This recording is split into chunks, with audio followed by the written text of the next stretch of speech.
Good evening to everyone. And of course, since it's Madras Day, happy Madras Day. If you are in Madras, I'm sure there's a lot happening in the city, and it's really nice to see some familiar faces online today as well. But if not, it's a beautiful city, much like Bombay to explore. And if you're ever around, there's something for everyone. In Tamil, we say Vandare Vazhavekkum Chennai, which literally translates to the city that provides a source of livelihood and a life to everyone who visited. So I'm sure even if you're there for a short time, that there's going to be something you can do. So discovering Madras through objects, right? So when we think about the heritage of a city, any city for that matter, um, the first tendency is to always start with buildings, monuments, neighborhoods, especially in a country like India, where we have a residue of its colonialist past. That's sort of our first point of interaction with heritage. But through Nambidu Namur Namkadai for the last decade, more than the last decade, and also through the work that TS and I both do, we like starting somewhere much smaller with things, with objects, because these things are what we interact with in our daily lives. And these are things that we make, things that we use, things that we inherit in our families. Sometimes they're even things that we throw away or things that we don't really notice. Because if you follow the stories of these ordinary objects and you look close enough, ask a lot more questions, it can tell you surprisingly a lot more about a city. That said, what really makes a city's heritage, right? Is it the architecture? Is it the food? Is it the people who live there? The things that they make, the things that they remember? But at the same time, what makes a city really? It's not just the people who've lived there for decades, whose families that have been there for decades, but it's also the people who come to the city, make it home, find their own memories, find their own place, and create stories or remember stories based on their personal lived experience. As architects, as researchers, as people who are far away from the field, we usually tend to separate heritage into something that's tangible and something that's intangible, the built and the unbuilt. But that said, in everyday life, these are not really black and white boundaries, they aren't particularly neat. A building, even if we were to take just a piece of architecture, there's a lot more history and heritage that goes into it. It could be the people that make it, it could be the practices that finally made that building, where the soil comes from, what material has been used, who builds it, who designed it, where do the people who were involved in the labor of the building come from, what role did they play in the city's life. Similarly, if we were to take a particular food recipe, the recipe requires ingredients, some of which are local and indigenous, some of which come from another place altogether, maybe in the last decade, maybe in the last century, maybe further beyond that. And the same goes for craft, the same goes for memories, the same goes for objects, because it's not just the object that you buy, but a lot more to it. And that's sort of the intersection where our work begins and also where our talk begins today. Um, so before I go along, I'm just going to give you a small introduction to Nambidu Namur Namkadai. For those who are not familiar with the Tamil translation, of course, Nambidu Namur Namkadai essentially translates to our house, our town, our story. And the initiative started from a very fairly simple premise that the history of a city doesn't sit in its archives and protected monuments, but survives in people's homes, neighborhoods, and memories. We started more than a decade ago with a household heritage exhibition specific to the West Madras region that not a lot of people talk about. When you talk about Madras, just like how when you talk about Bombay, you think of Fort first. For most people, when you think about Madras, you think about Paris and Georgetown first. But there is a lot more to that, and West Madras is one of those neighborhoods, so that's where we started. For those who are not familiar with household heritage itself, it could be something as simple as bus tickets or magazines that are lying around in your house from your grandparents or even further. And that tells a lot more of a story in terms of, how print design has evolved, what are the kind of advertisements that have been going on, What was the thing that was considered news at some point of time? A building that no longer exists, especially in the last year, last 2 years, we've seen a lot of single screen theaters being torn down, or buildings not good enough to be restored and reused, but instead be converted into completely different plots. So that's where household heritage really begins. But we deal with objects, we deal with inclusive storytelling for multiple age groups and audiences. When I say inclusive, we also have translator, sign language interpreters in our box. So the idea is that the city includes all of us and heritage belongs to all of us. It's not only to someone who's aware of these things, right? Focusing more on discovering the city through objects. I think at the end of the day, it comes to this things that are made in Madras, things that are made from Madras, and things that are made by people in Madras or from Madras itself. So what was made here, what was made with materials associated from here, what was made by the people of Madras. And that also means we're thinking about where have these objects really traveled to. Like for instance, Madras checks, it's a world famous print at this point that's used far and wide in the fashion industry, in the textile industry, but it starts right here. And the same goes with Madras curry powder as well, something that was initially curry powder, something that none of us really use in our cooking, is something that's being used across the world. So objects in that sense really allow us to follow Madras beyond Madras. I will be switching between Madras and Chennai throughout the talk, just to be just to put that out there already. And to give you one small example of this, I thought it would be nice to pick this one object, many stories. There is one particular neighborhood in Chennai called Chintadripet or Chinnathari which literally translates to Pete, or a part of town where you had a lot of weavers, where this one object was made and sent not just across the city or state, or country for that matter, but across the world. So most of the temples, any of the umbrellas that you would see, or the hanging colorful textile hangings, for lack of a better word, are mostly made in this particular neighborhood in the city, right? So it's associated with looms, it's associated with weaving, it's associated with a particular community, and it has its own material and trade history to it.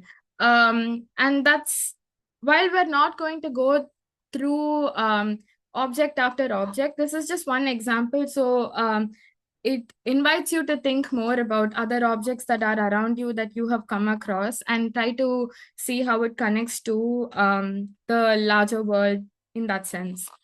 And then, of course, there's color. We spoke about objects, but there's also color, which is sort of where our collaboration begins. TS has her practice has long begun with objects and stories, but I come from a slightly different space, which is color. I started painting when I was barely 2 years old, and I also have this thing called synesthesia that maybe some of you are familiar with, some of you aren't, which is that I see sounds as color. So this has been a very integral part of my practice. And somewhere in architecture school, when we were learning about different urban planning theories, urban design theories, ways of mapping the city, I had this question that popped up in my head that says, what if you could map a city based on color? Now, there are landmarks that you write down when you're traveling from one place to the other that says, oh, there's this pharmacy there, and you take a right opposite it, or there's a fish market and it's one road right after that. For the longest time, the way I remember routes was that, oh, there's a bright orange building and it's right behind that. Or it's that house that has the pink bougainvillea outside it. It's funny to think about it because most of these characteristics that I'm talking about are quite temporal. They are things that change. But whenever I travel, I find myself noticing colors, and that sort of anchors my memory to the place. It's not necessarily something that's the stereotype or representative color of that place, but rather something that I repeatedly encounter. So basically what we did, so yeah, like when we talk about a color, it's never really just one color. Again, for instance, you say roja pink or like rose pink, and that automatically is not just flowers, but also, for instance, in the case of Madras, it talks about the flower bazaar. It talks about the only remaining tram post in the city. It's the smell and the colors of the flower market in the morning. Similarly, when you talk about green or bottle green, it takes you to goli soda bottles that are there across. Again, some of these colors are not just specific to Madras as a city. They do exist repetitively in the state, in the region of the country, but just we'll be focusing on Madras today in that sense.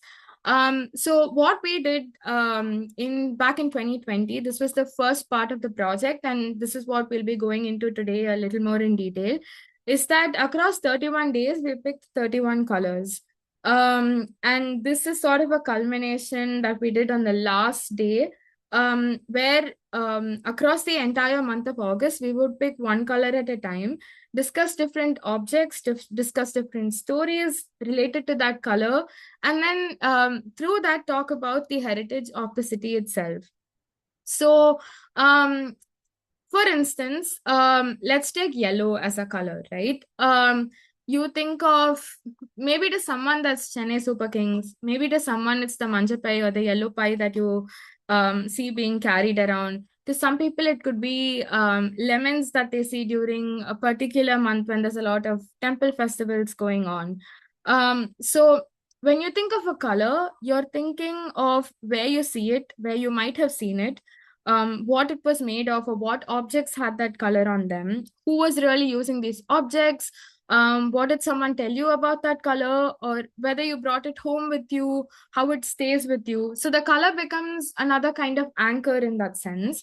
And in my case, or in our case, we used to go live and talk about these colors with an audience that joined.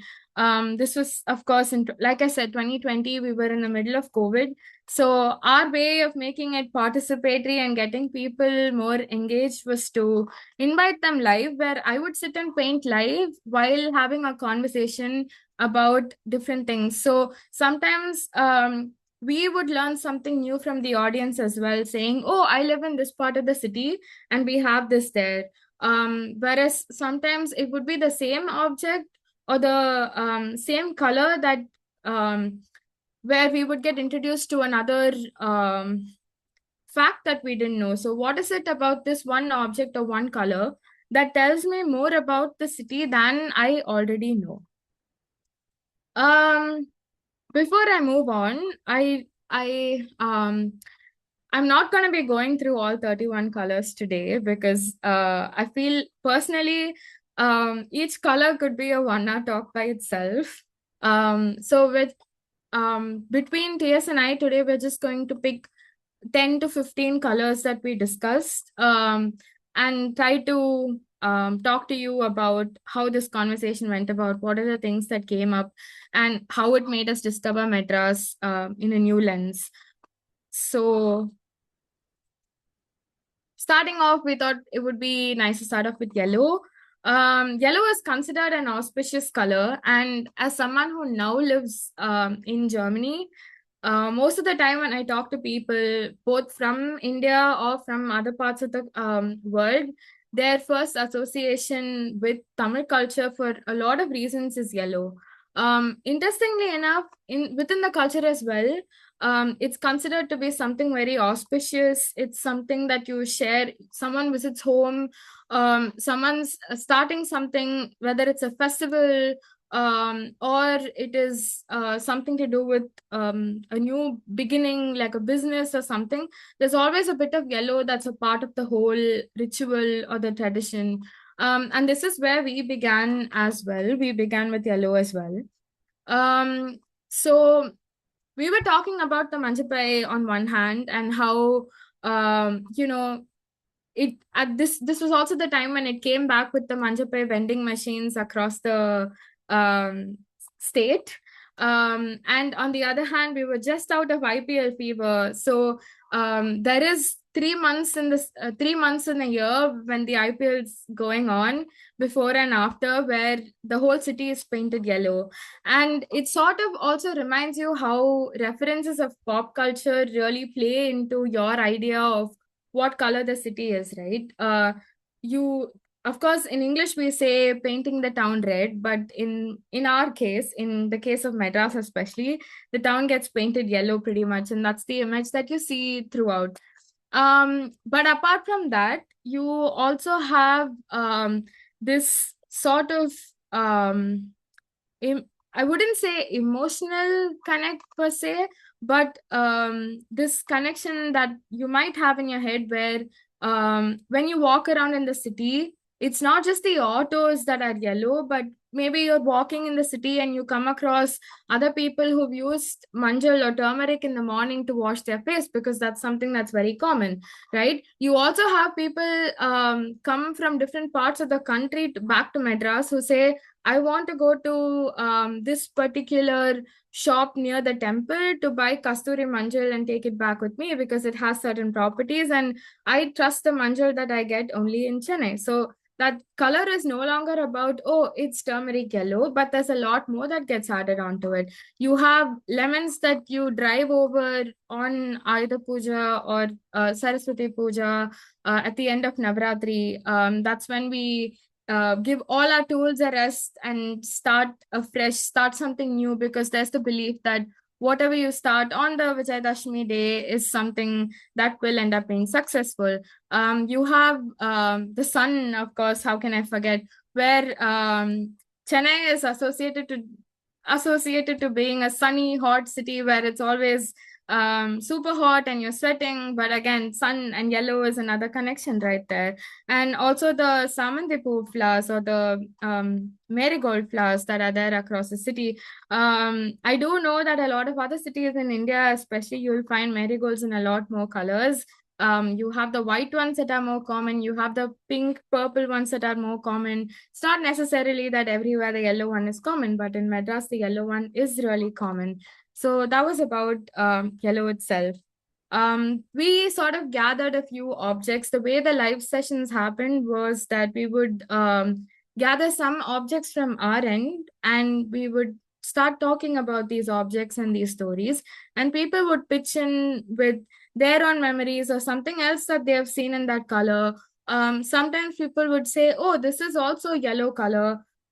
Is there a story to it, or where does this come from? Who uses it? And it would get that conversation going of discovering new things about the city using the same objects that we've been interacting with on a daily basis already. The next color that we picked was, of course, red. I'm not sure how many of you here on this call today, audience today, know that the red that we see in India Post boxes is patented. It's called postal red. And it's a very specific enamel color that cannot be used officially for any other objects in the country. Now, this was something that was news to me, but this is something that I learned when we were trying to curate a living heritage walk in the city. Living heritage, in this particular case, we were treating postal heritage as the theme, where it's not just about sending a postcard or the fact that we don't send telegrams anymore, or that we have such an established postal system, but also we started talking about, how pictorial cancellations came into the picture, and how in most cases in India, the permanent pictorial cancellations or PPCs that you get are usually tied to some craft, some GI tagged object, or GI tagged object or craftsmanship that's there. In some cases, they also release special covers. For instance, in Kanchipuram, they released this special cover that had a hand woven Pakshi motif border that was a part of the envelope, which was also in this particular red. And now the same red is also something that you find in the old Madras stamps, which unfortunately you can't see anymore.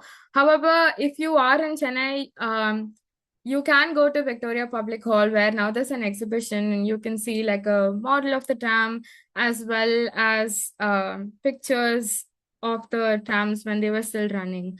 There's also temple jewelry. A lot of Bharatanatyam dancers across the country, in the city. You have these shops. For instance, I know in my family, there is this one particular shop that we think of the minute someone says temple jewelry. And for different people, it's different shops, of course, but temple jewelry automatically is that ruby red color, which is probably quite close to postal red. And then, of course, there's the red that you put in columns along with the white outside temples, outside houses. So that was something that we drew as well. And bricks, but we'll talk a little bit more about brick red later, because it's something that we picked separately, since it's not quite the same red. So we explored brick red separately on another day. Then we did green. So heritage, when it comes to heritage, we have built heritage, we have the buildings, we have people, we have techniques or processes. And then there's also natural heritage, which is a really big part of heritage when we talk about it. So on this particular day, we were talking about the olive ridley turtles. We were talking about the mangroves of the city. We were talking about neem leaves, not just as an object, but also in terms of its uses, the beliefs that surround it. And also, somewhere we also, someone brought up this point that the domes of the Thousand Lights Mosque in Madras was painted in the same olive color as the olive ridley turtles. I haven't been home in a while, so maybe someone else can confirm later, but recently they painted the domes into another beige yellow color, so it's no longer that color, but at some point of time, it was the same olive green color. Then there are some colors which go beyond just the visual color of that object, right? So when you think about black, black is not just about, say, cables that are black in color, or clothes that are black in color, or that it's the lawyer's uniform colors. There's more layers that get added to it. So you start talking about the press, you start talking about writing, you start talking about revolution.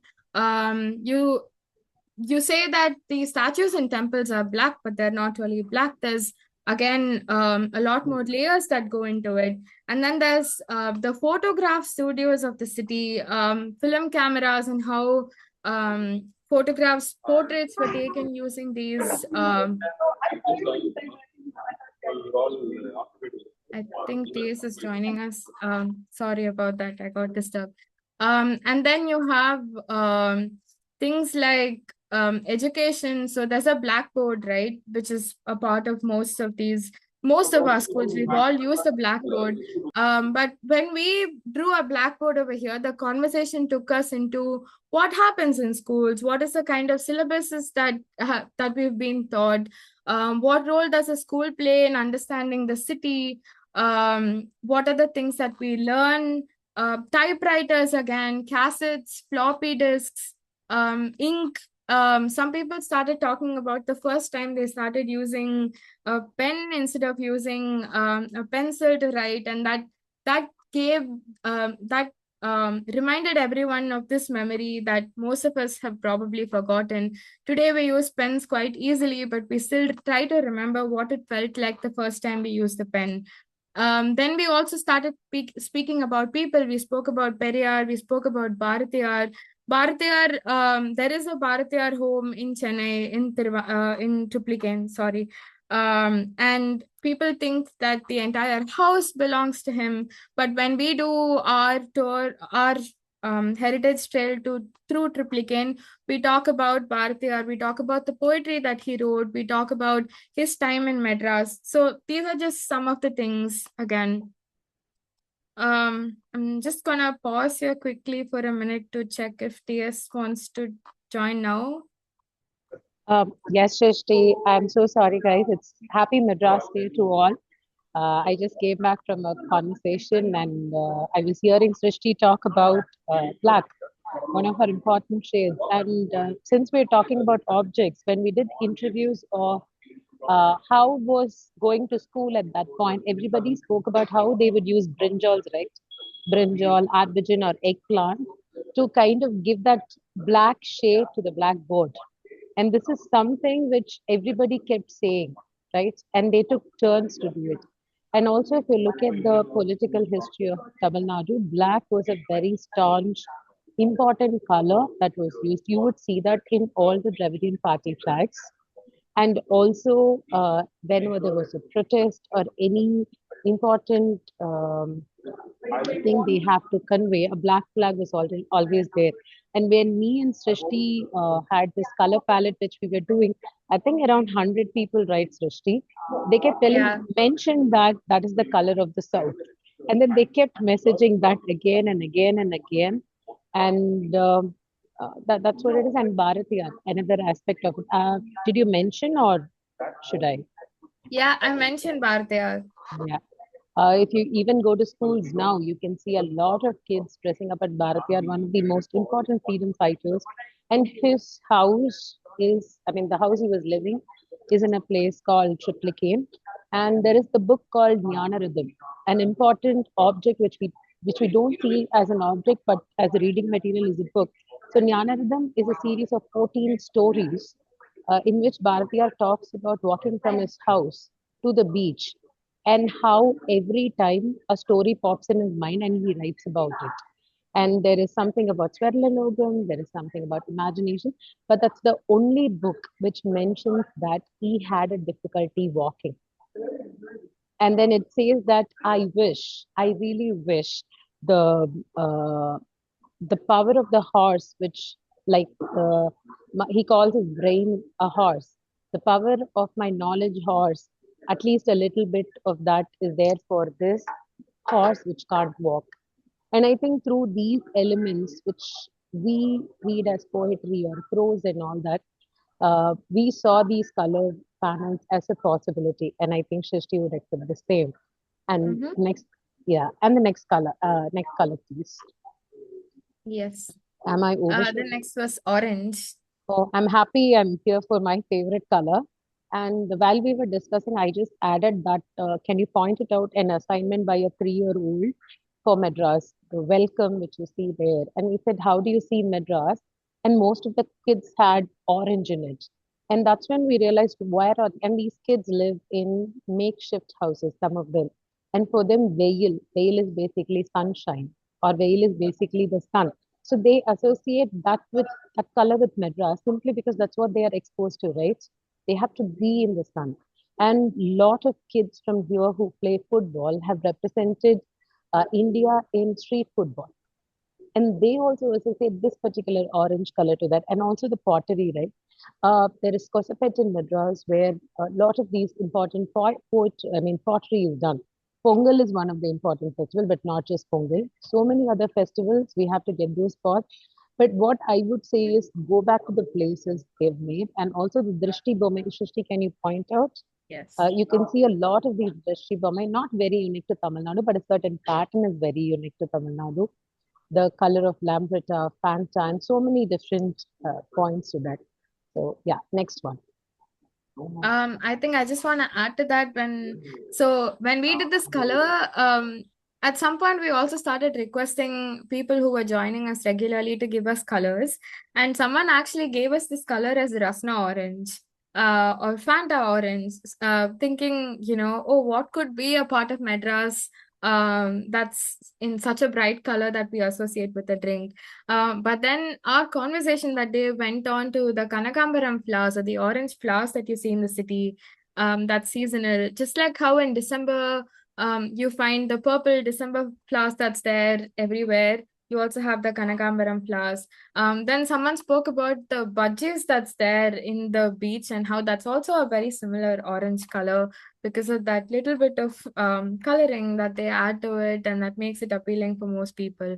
And somewhere in that whole conversation, when we were talking about orange and orange candy and Rasna orange, we had one of our participants bring up this memory of how freshly ground sambar powder is also an orange in color. So at this point of time, we started talking about the flour mills in the city, or the mills that are there where our grandparents or our parents would roast all the spices according to the proportion of the recipe that they use at home, and carry that with them to the mills. And then at the end of their time in the mill, you would get this freshly ground powder that was made in kilos and kilos and then distributed to different members of the family. So it's almost two different ends of the taste spectrum in that sense, right? Because one is very sweet and the other, you're talking about a spice powder, but they all come to be a part of the same color. So Yeah. To just gonna add the orange mithai, right? The orange mithai, the yes. small one which you get in small shops, right? So there are places in North Madras who make those orange mithai, and someone whose dad owned the place mentioned that to us during a conversation. Yeah. So the next color is indigo. Yes, I will finish the indigo and I leave the rest to Srishti to say. The indigo was a process for both me and Srishti simply because the first ever conversation we had when sorry, I didn't know the video was of the first ever conversation me and Srishti ever had about colors. The first thing that came to our mind was those indigo boards. But why we connected was not just because of that. Both of us, the next question both of us had was, where are the people who did that? And I think that's one way me and her connected through a lot of conversation because we always spoke about the people who were behind something which we missed. So we actually spoke to two of them before the conversation, and both of them said it doesn't make much money. And then people do prints, people do this plastic sheet print, and they mentioned that if you make this, it'll rust after 40 years. If you make something as plastic, it'll fade like in 20 days. So I think these, and but trust me, there are people who still do that. And certain shops, even though, and I loved how Srishti represent that in the sketch, simply because that is exactly how that particular format of word art is just dying. You can see it here and there, but you can't see it became like an antique item where people use it in restaurants, hotels, lobbies, and different places. But the regular places where it used to be there, that is something that is really missing. Yeah. Srishti, you want to add something? I think I can do one more slide. Yes, no, just something small quickly. I think once we started picking colors like brick red and indigo, we started moving on to the more ephemeral sense of colors, the more abstract meanings that are there instead of just taking colors literally. And specifically to indigo, we were also talking, like when we were talking about the Madras lettering boards, we were also talking about how we could trace how old this board is based on the font that was used, based on the type of writing that was used. You could see boards transition from saying Madras to saying Chennai, and saying Chennai in the older Tamil font or script, and then the new Tamil script, and then English. So just that small thing. But I'm going on to the next color. So Yeah. white. Yes. We didn't do white. If Srishti, you remember, right? We didn't do white. White came as a response. They said, why you guys never did white?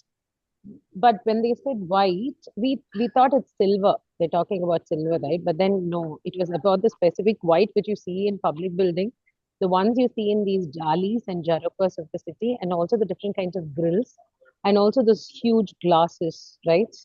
The glasses they use in factories and multiple places. So I think that is one aspect which Srishti tried to have it here, and she was very specific that she didn't use watercolors or acrylic. She used that crayon thing. I'm not an artist, so I'm just mentioning. So it was very specific. Oh, white. She had to use that dry crayon, dry pastels, if I'm right. Yeah, we use a dry pastel to make it. And we also started talking about a lot of things that we don't see in the city anymore. For instance, there are a lot of cobblers in the city, or corners where you see people weaving. At some point, it was cane, and then it started becoming the nylon that they weave through furniture. So that was what we tried to represent over here.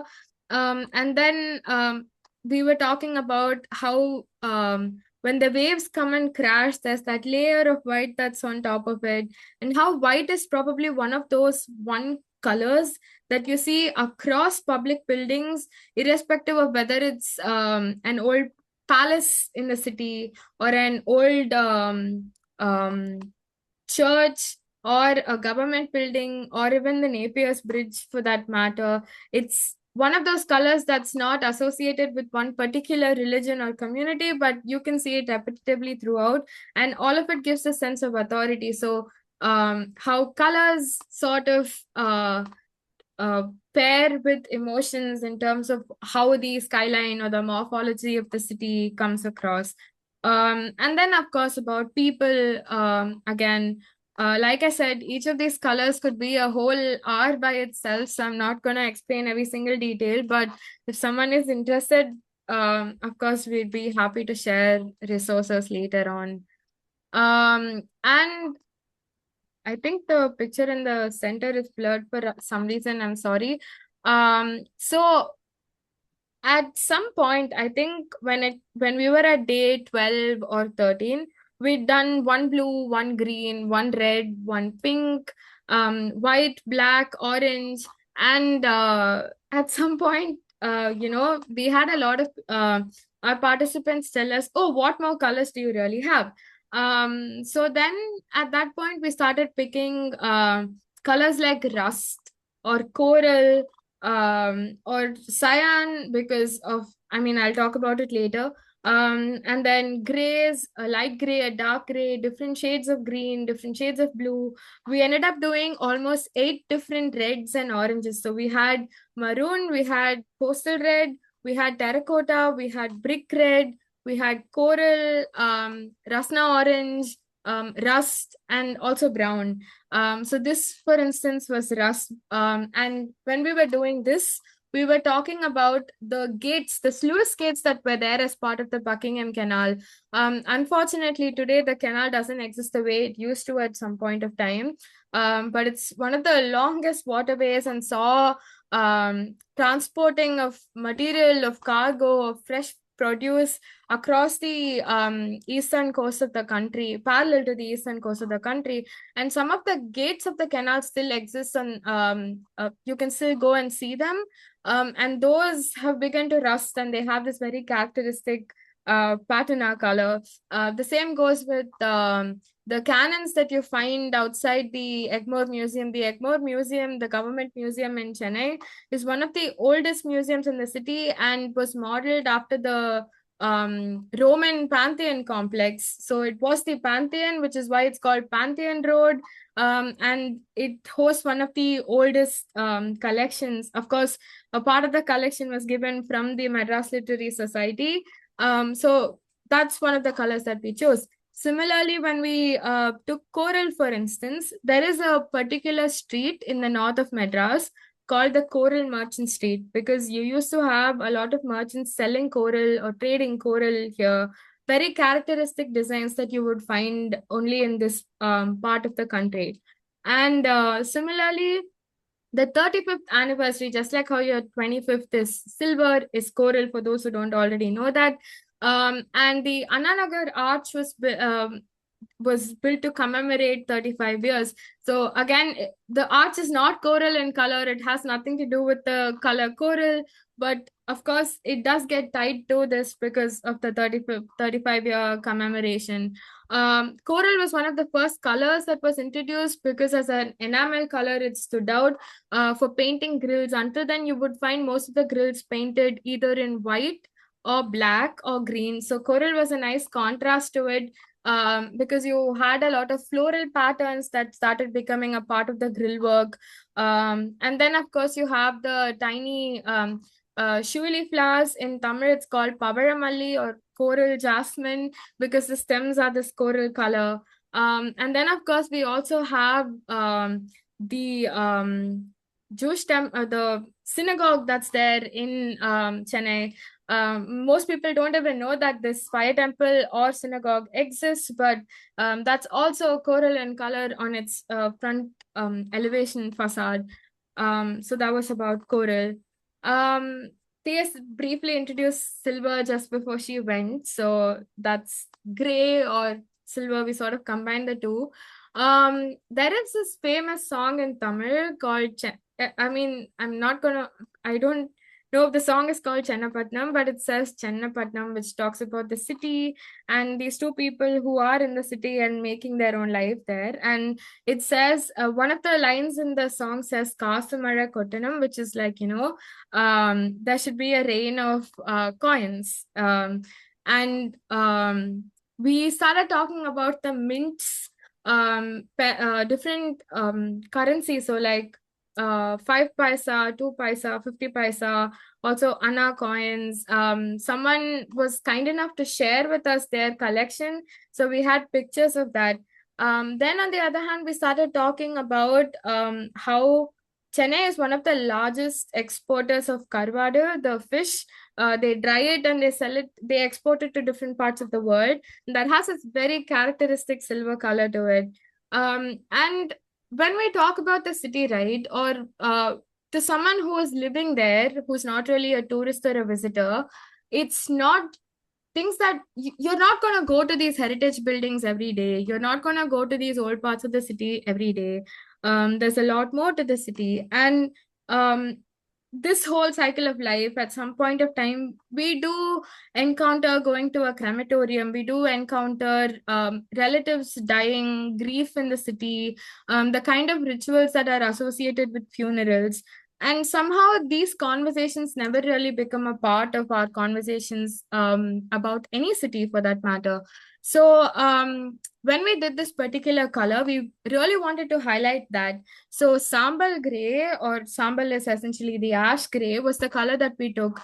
And it was a nice segue into talking about industrial heritage in the city, how the industrial estates were set up, and how this idea of associating the entire area with pollution instead of associating it with the whole national park that's there, changed the city's landscape in that sense. And then we brought back, there's a cat over there because we brought back Bharatiya's poetry over here. One of his most well-known poems talks about how there are different cats in different color, but they're all equal, talking about the idea of equality. So that's why there's the cat there. And then we also spoke about pigeons that are there across the city and how they paint everything gray when they poop and fly away. So that's why there's another pigeon over there. So individually, these elements don't really make sense together, right? Like you wouldn't talk about any two of these objects or elements at the same time. But the color is something that connects them, and it allows you to think about different topics, different themes, while starting from one point that you would not have really thought about otherwise. So that's great. This was my favorite color. Orange was her favorite color, and I love doing cyan. So we talk about cyan only when it comes to printing, I think. So CMYK, or when we talk about um 3D 3D work, whether it's when it comes to visuals, basically cinema or otherwise. But long before we got into the digital side, the printing, huge banners being made, not even gonna touch getting to AI today. But you had this beautiful art of painting posters by hand, which is something that's sadly dying today. And their style of painting was a CMYK layering. It wasn't a red, green, blue layering at all. And even today, especially Bombay, I know, has a lot of these posters that you can see around. You can find it online. There's whole sticker packs that's made with hand painted vintage Bollywood posters or Collywood posters. But cinema is a huge part of the city. It's a huge part of the culture of the people who live in Madras. And it felt nice to take time out just to talk about this one particular art, the people who do it, how it comes up, and also then talk about this whole culture of first day, first show, and how people get up at 3 in the morning, 4 in the morning to go and celebrate their favorite stars. Another thing is that Chennai is known for its medical tourism. The Madras Eye Hospital is sort of where it started, but it went on to become a hub for medical tourism. Even today, you have people travel all the way from, say, Bangladesh or Sri Lanka to come to Madras to get their treatment done and then head back.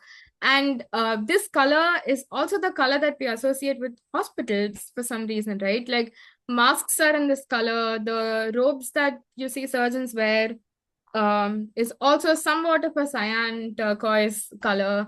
And then, of course, the Pulicat Lagoon, it's more turquoise than cyan, but felt right to combine at that point of time. So that's what we were talking about here. Very unconventional to pick a color like this and think about what we would discover through it. When I started this painting live, I was just like, oh no, I don't think I can fill this entire page. I don't think we have enough things to talk about. But towards the end of it, we realized there was a lot more to talk about than we realized. Then the next color is a sap green. It's pretty similar to olive green, yes, but this was more of a military green. And with this, we were talking about the Madras Sapper Regiment specifically, and also the cantonment area in Madras. Um, just like Bombay was a much larger state, Madras was also Madras Presidency, a much larger state. And you had the Madras Sappers regiment within the military that, and they were responsible for most of the civil work that happened not just in the south of India, a lot of work in the east of India as well. And when they had the slogan Veera Madrasi, so that was part of their slogan in that sense. And this is something that you can see even today, and also right outside the also cantonment gates. You have both the saying and the whole Madras Sappers with their logo, emblem, and all of it. And then we were talking about Avadi, the cantonment area, the war memorial that's there in the city. So also the culture of military hotels, how that came to be set up as this chain of establishments. What was the kind of food that you got over there? Who made this food? Why is it that it became a whole chain of hotels? So that was about this color. Suki, can I just get a check-in on how we're doing on time? Yeah, we are at 7 p.m. So you can perhaps take a couple more minutes, 5 more minutes. Right. Okay. Yeah. No, I'm almost done. So yeah, just checking in. Perfect. So yes, one of the other colors was blue. Somewhere halfway through, we were like, we specifically chose almond blue. So the most common milk packets that everyone buys from Arvin is this particular blue, and it's the same blue that you find on a cloudless sunny day on the sea, or the fishing nets, or the older boards that have the street names on them. It's also the same blue, this enamel blue that you find in tiny cobbler shops or tea shops that's there in the city.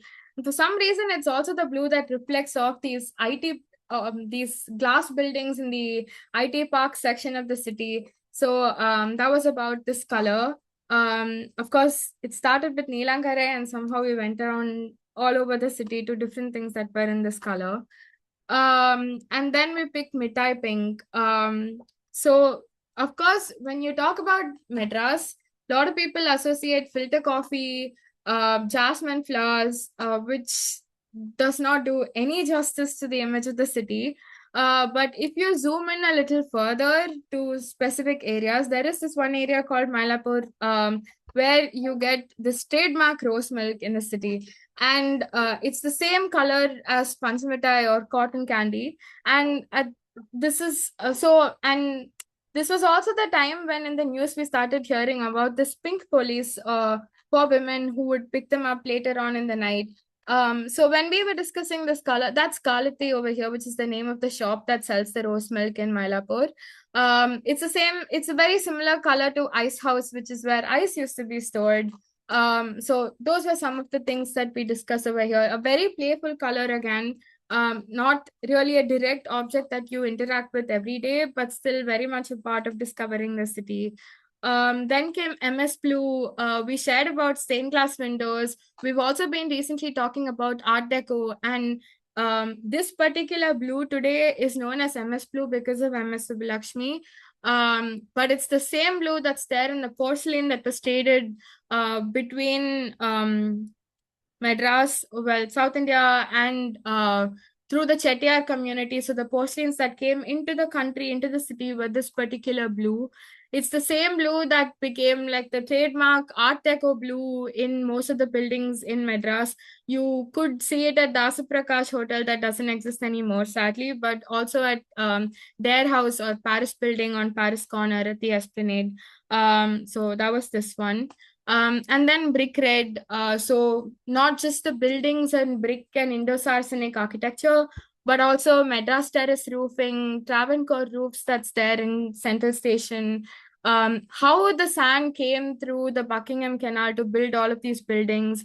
How this was the color when people stamped clay to make these bricks, right? So brick red doesn't come from the baked brick as much as it talks about how these bricks are made, how the clay is taken out and then molded and then dried and then baked. So that was brick red. And then bottle green. When we were talking about bottle green, we were talking about how a lot of the sessions that happen inside the legislative assembly, you find this green color that's there on the carpet and the tables sometimes. It's also the same green that you find on these matchboxes, which have different images. If you're in Madras and if you're ever in Madras Literary Society, we have this huge panel that has different matchbox art. Most of these matchboxes are from Madras itself. It's also the turmeric dabbas, the tiny ones that are distributed during Navratri in among certain communities, of course. And the goli soda that I already mentioned. And the last color that I'm going to be talking about today is this combination of red and black, red, white, and black more specifically, and how things like flags or tires and symbols tell us a lot more about the city. I mean, especially today when we talk so much about politics and how certain colors have started representing certain stereotypes. While this is, on one hand, it is about representation and easy recognition, easy connection, but it's not that these parties existed the same way that they do today so many years ago. Across decades, Tamil Nadu and like Madras has seen a huge transformation in the Justice Party coming into power, and how like what their ideologies have been, how it's transformed, and all the more so with the current change in government right now in the state. This color becomes all the more of a connection in terms of a particular philosophy, even if I may say so. So that was what we discussed with this one. Like I said, we did 31 different days, 31 different colors, and I put the slide here to sort of show you some of the colors that we picked. You can see, for instance, it says RD yellow, which is a very particular lemon yellow because of the lemons. Then there's postbox red, there's Rasna orange. There's also Marina Sands because it's not really beige, right? It's somewhere between khaki and beige and a yellow ochre. So Marina Sands, there's brown, there's MS blue, there's Vetrille green, which is basically beetle leaf green, and then we also did parrot green, I think. So yeah, these were some of the colors. I don't think it has all 31, but yeah. So I'm gonna open the floor to questions and answers now, I guess. Thank you so much, Shrishti. That was really so lovely and so different to explore a city not by its, monuments and places, and but to explore it through colors. Thank you for sharing Chennai with us through this kaleidoscope of color. And I also want to, before anything else, compliment you on the beautiful art that you have put, because starting from the first slide, each one of the pictures that you have shared have just been gorgeous in each one, so evocative of whatever is represented for each of the colors. And that you did these live is an extra because you're Thank you so getting much. so little time to plan. It's a wonderful sort of a collection, or for many of us who are based in Bombay, it's an overview of what to look for when we visit Chennai. So thank you very much, and of course, happy Madras Day to everyone. If you have any questions for her, of course, lots of compliments for you. Ashwin says that street signs are nowadays indigo, but they used to be yellow earlier. Is that? Yeah, I'm Well, not. it really depends, I guess, because when it comes to Madras lettering itself, the idea of using indigo and blue was because of the high contrast that it had, and also to be colorblind friendly. So, for those who are not aware, like color blindness exists either as total color blindness or not being able to differentiate between yellow and blue and Hmm. red and green. This is something that I learned only a few years ago, if I'm being completely honest. But then when we were diving deeper into Madras lettering boards itself, Madras is one of the cities that was a center for typewriting schools, shorthand schools, and you had the lettering boards itself. So at that point of time, they came up with this combination because it had a really stark contrast, which would make it visible both at night as well as during the day. So maybe there are some areas where it's yellow, but based on whatever I have read so far, this was the idea to use indigo. Varun has a question about your art itself, saying, how did you decide which objects, buildings, and visual elements from Madras should be included in the illustrations? Okay. Like I mentioned, right, each of these paintings is about a A3 size or an A4 size. It started as an A4 and then ended up becoming like a huge A3 size. And it wasn't decided. So the only thing that was decided every day was the color that we would pick. And if I'm being completely honest, there were also days when we didn't know what color we were picking. We would just go live and be like, hey, let's pick a color together today. And we would go live every day at 7:38 p.m. It was the most random time that we picked and somehow became our signature because we were like, oh, why do we have to start at a round time? And we wouldn't compose it, like we wouldn't pre-compose the whole painting. It would start with one element and slowly sort of build around it. For instance, bottle green, right? Since it's on this slide, I can explain directly. The bottles became the center of the conversation that day at first because we were talking about how um, it's not just in the city, right? Overall, we know bottle green to be this very specific color, at least in the context of, say, Europe, because I'm here. It's the wine glasses and the pigment, and this idea that pigmented glass is always more expensive. So in the city, when you're walking around, if you find a house that has green or blue stained glass, it means these people had more money and they could afford colored glass for their buildings. So in such cases, one element or one object became the center of the painting, and then it was about adding other elements to it. But let's say pink that's there right next to it, that wasn't the case. It just, you know, got composed live over the 1 hour. This was also when Instagram had a limit on, 59 minutes for a live session. So we had to finish it in those 59 minutes. So, yeah, I Wonderful. hope that answers your question. Yeah, I think so. I think it does. And, I can see how the whole live experience would have been so enchanting. Lots of compliments. Prabhakar says that it's wonderful to experience a city through the association of colors and objects, like I said. And Anandita says that it's absolutely fascinating and beautiful illustrations. And this will make us view our own cities in different and unique ways. Thank you. Yeah. Lovely, lovely illustrations. And I think that if there are no more questions, we will let you go back and enjoy Madras So, Day today.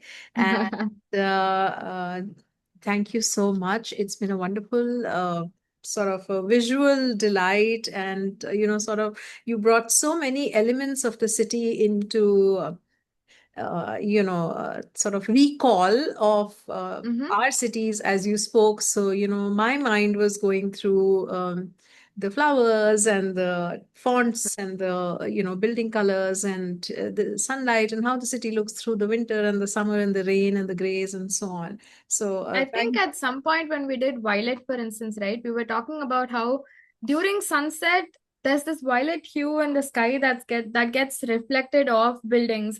Like yes. that is the color that you can't really explain to someone, right? It's something that you see and you experience. So like doing this really brought back all of that. And just like before I leave, I thought it would be nice to just tell you where the project has gone. So Yes. like I said, this started in 2020. And over the last 6 years, it's taken multiple forms. So we did a children's book where we took one kid exploring the city through colors. So it was a story to tell kids that, hey, you could look at the city through colors. We also did something called Mapping Madras Hues. It's a project that it's another part of this larger project, I guess, where we ask people to come and identify colors on a map of a city. Like how or why would one particular region be a certain color to you? And it was nice to find out that the same both ways. There was one place that had multiple colors because of their lived experiences, but there was also one multiple colors that were there in different parts of the city. So it's the same color in different places, and the same place that has different colors. That happened. And I also, like, once I moved here 5 years ago, I sort of expanded this project into starting to think about other cities. So I did Frankfurt inspired hues, which was based on Frankfurt in Germany. After Chennai, Bombay is my most favorite city in India, also because I had the chance to live there a couple months a year since my mom worked there. So while I'm not as familiar with Bombay since I lived in Chennai and not in Bombay for a long time, it was fun to start exploring Bombay inspired hues as well, mostly within the Fort area and the Art Deco district, of course. But also, so basically, multiple cities trying to explore how colors in cities could come together. And you could find like a whole list of links to read about the colors in detail or about the whole project in detail, either on Nambido's Instagram or my Instagram page. But if anyone's interested, I'd be more than happy to chat. Just drop a message and yeah. How wonderful. Why don't you drop us your Insta handle that you would want us to see in the chat itself? Oh, yes, I can do that. Yeah. Chitra says that she had the privilege of attending the live many years back and it brought back memories. And it's such a wonderful thing that you have carried this exploration to other cities as well. Hopefully, we will hear more about your Bombay exploration as well sometime, or any of the other cities, and talk about these soon. Shrishti's shared the Instagram handle, which is Anchored Hues. So I'm sure many people will head over to your Insta and find more details and hopefully chat with you about these. Thank you so much, Shrishti. Lovely having you over. Thank you, audience, for your presence here. And we'll see you all next Saturday at 6 o'clock. Thank you so much. Thank you, everyone. And thank you so much for this opportunity once more. Loved having you over. Thank you. Have a lovely weekend, evening. Bye.